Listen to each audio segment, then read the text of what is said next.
आज के केस की प्रोसीडिंग्स के हवाले से मुख्तसर सी गुफ्तगू आपके सामने करनी ज़रूरी है।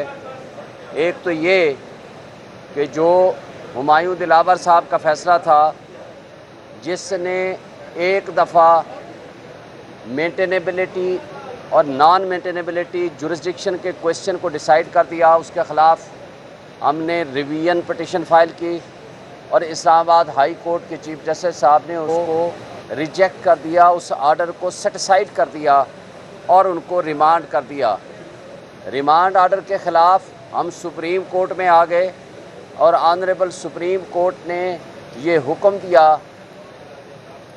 कि जनाब, आप जो इस्लामाबाद हाई कोर्ट का आर्डर है वो उसके मुताबिक जा कर के वहाँ जो आपकी पिटिशन्स पेंडिंग हैं उनको जा कर के डिसाइड कराइए। इस दौरान दूसरी मर्तबा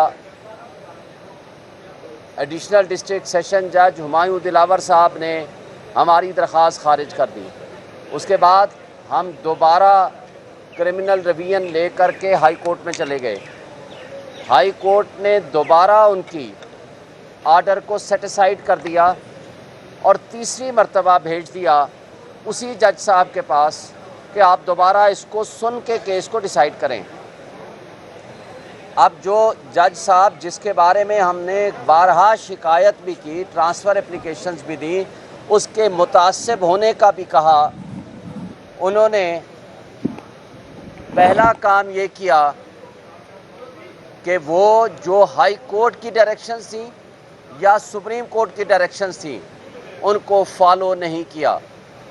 दूसरा गलत काम ये किया कि 1 तारीख को हमने अपनी स्टेटमेंट इमरान खान साहब ने जमा कराई 342 की। उसके अंदर उसने वाज़े तौर पर कहा कि मैं अपने गवाहान पेश करना चाहता हूँ और गवाहान पेश करने की दरख्वास्त के लिए और लिस्ट ऑफ विटनेसेस देने के लिए 2 तारीख मुकर्रर हुई। 2 तारीख को 12 बजे हमने लिस्ट ऑफ विटनेसेस दे दी और उस लिस्ट ऑफ विटनेसेस के मुताबिक 12 साढ़े 12 के दरमियान उन्होंने कहा कि 1:30 बजे अपने गवाहान को ले आइए। जब हमने उनको रिटन में दरख्वास्त दी कि जनाब, हमारे गवाहान इस 1 घंटे में नहीं आ सकते क्योंकि कुछ कराची में हैं या कुछ दीगर शहरों से हैं, तो हमें कम से कम 2 दिन या 1 दिन का वक्त दे दीजिए। लेकिन जज साहब ने 1:30 बजे ये फ़ैसला कर दिया वक्त देने की बजाय कि जनाब, ये गवाहान आपके केस से मुताल्लिक़ा ही नहीं हैं, जो कि उनका ये अख्तियार नहीं था। केस के मुताल्लिक़ होने या ना होने का फ़ैसला ये पहले तो जिसका वो गवाह होता है उसने करना होता है। दूसरी बात, जब गवाही आ जाती है तो फिर जज साहब उस गवाह के दिए हुई स्टेटमेंट और जिरा के मुताबिक फ़ैसला करता है कि उसकी कौन सी प्रोविज़न कानून के मुताबिक रेलिवेंट है, कौन सी प्रोविज़न रेलिवेंट नहीं है। अब फिर क्या करते हैं, यहाँ सुप्रीम कोर्ट आर्डर फरमाती है 3 तारीख को, इस्लामाबाद हाई कोर्ट को डायरेक्शन देती हैं कि ये सारे जो क्वेश्चंस हैं जिसमें जुरिस्डिक्शन है, मेंटेनेबिलिटी है, लिमिटेशन है, ये ट्रांसफ़र है, ये सारे केसेस डिसाइड किए जाएं। जब हम जाते हैं आमिर फ़ारूक साहब के पास, तो वहाँ जब हमारे ये केसेस डिसीजन के लिए जाते हैं तो वो उन केसेस को दोबारा डिसाइड करने की बजाय फिर उसी जज को भेज देते हैं कि आप इसको जा कर के दोबारा डिसाइड कर लें।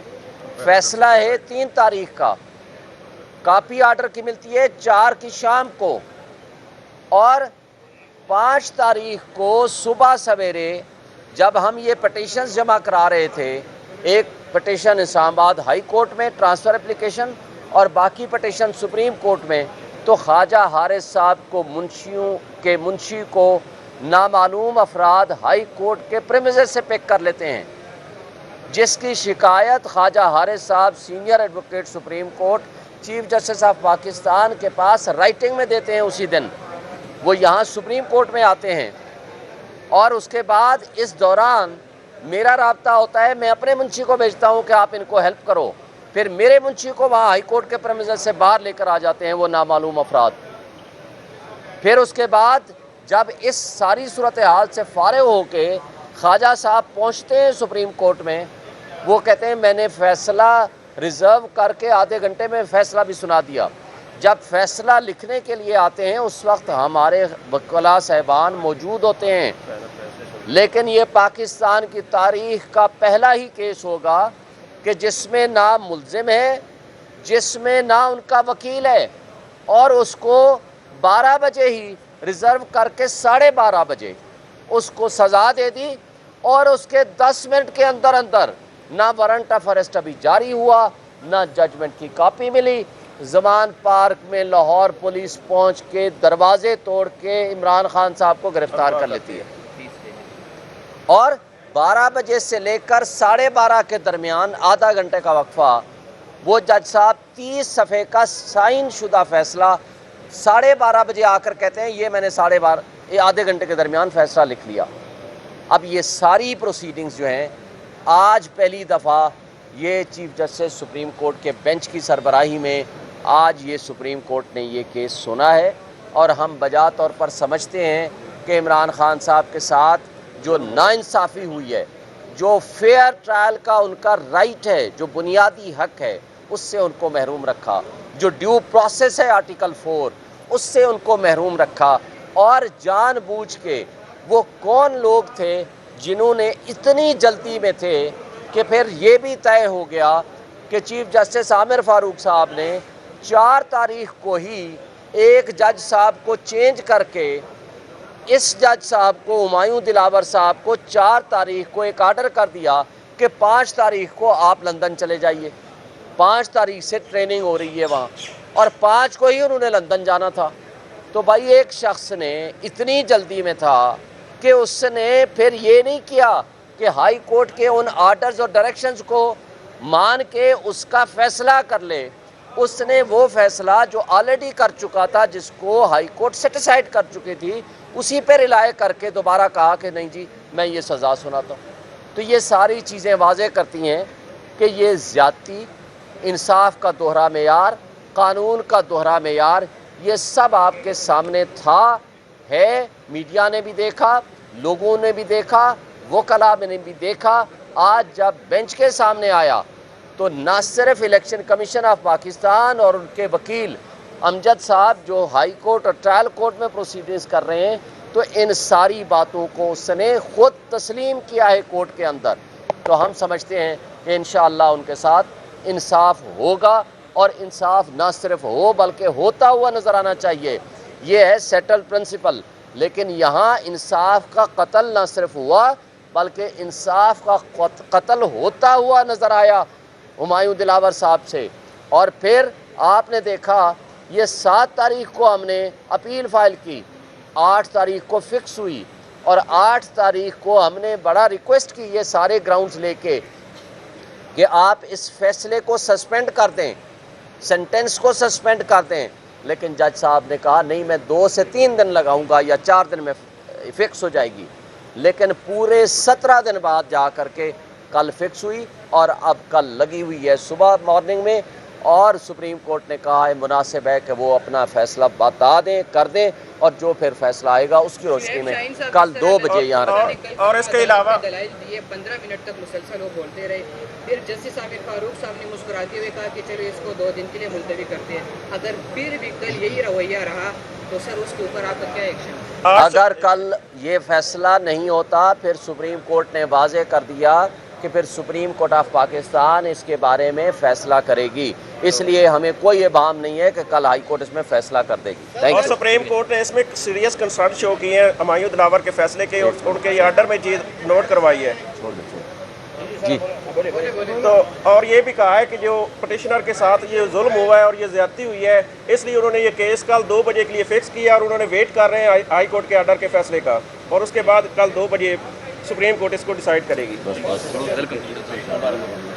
रहीम, आज सुप्रीम कोर्ट में जो वाज़ेह रिमार्क्स दिए गए, जिसने वाज़ेह कर दिया कि डिस्ट्रिक्ट कोर्ट में जो एडिशनल सेशन जज हुमायूं दिलावर साहब ने फैसला दिया था उसमें कानूनी पहलुओं को नहीं देखा गया और उजलत में दिया गया, गवाहों को पेश करने का मौका नहीं दिया गया और जो हमारी दरखास्तें थीं जो बार बार उसी कोर्ट में भिजवाई गईं, वो भी मामला यहाँ पर डिस्कस हुआ और वाज़ेह रिमार्क्स आए कि ये एक दिन के अंदर ही फैसला होता है, एक दिन के अंदर ही मेंटेनेबिलिटी और जुरिसडिक्शन पे डिसाइड किया जाता है, गवाहों को मौका नहीं दिया जाता है और साथ ही सज़ा दे के खान साहब को जेल में भिजवाया जाता है।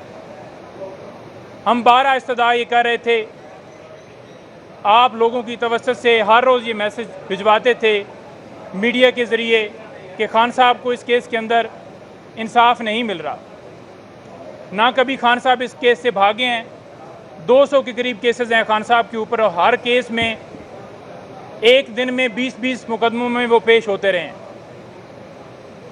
तो इस केस के अंदर जिस तरह से उजलत दिखाई गई, हाई कोर्ट के ऊपर भी हमने ये इतराज़ किया कि आपने बार बार मामला उसी कोर्ट को रिमांड किया है, उस कोर्ट से हमें इंसाफ की उम्मीद नहीं है।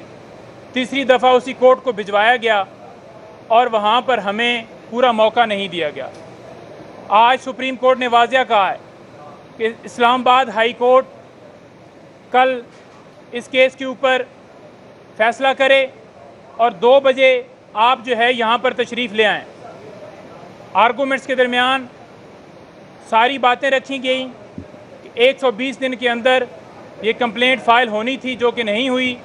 जुरिसडिक्शन का मामला उठाया गया कि ये एडिशनल सेशन जज साहब के पास डायरेक्टली नहीं फ़ाइल की जा सकती थी, ये इसका प्रोसेस था कि मजिस्ट्रेट के पास जाती और साथ में ये भी बताया गया कि अनऑथराइज्ड पर्सन के ज़रिए ये फ़ाइल की गई है, सेक्रेटरी इख्तियार ही नहीं रखते और उसके साथ साथ दीगर एतराज़ात भी यहाँ पर रखे गए।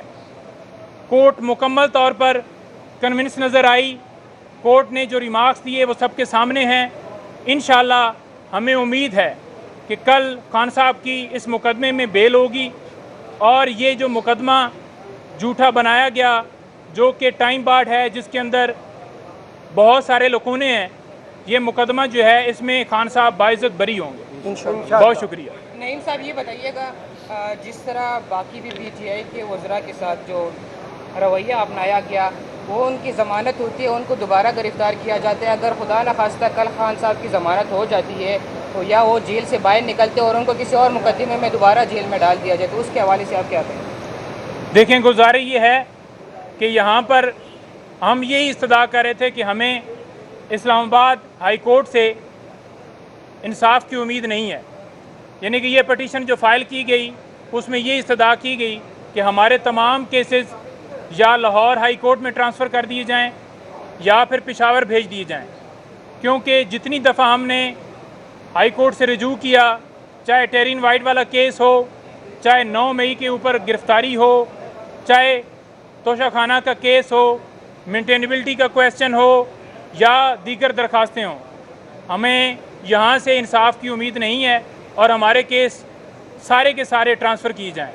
वो भी सुप्रीम कोर्ट में दायर हो गई है और इंशाअल्लाह हमें उम्मीद है कि उसके ऊपर भी जल्द फैसला होगा। हम तो हमेशा ये कहते हैं कि हमारे साथ कानून आइन के मुताबिक खान साहब को उनके साथ कानून के मुताबिक ट्रीट किया जाए और उन्हें इंसाफ दिया जाए। इंशाअल्लाह इंसाफ होगा और ये जो लाकानूनियत है ये बिल्कुल किसी तरह से नाकबूल है और किसी तरह से इस तरह के फ़ैसले जो हैं उनको चैलेंज भी किया जाएगा और उसका सद्देबाब होगा इंशाअल्लाह। बहुत शुक्रिया। Thank you.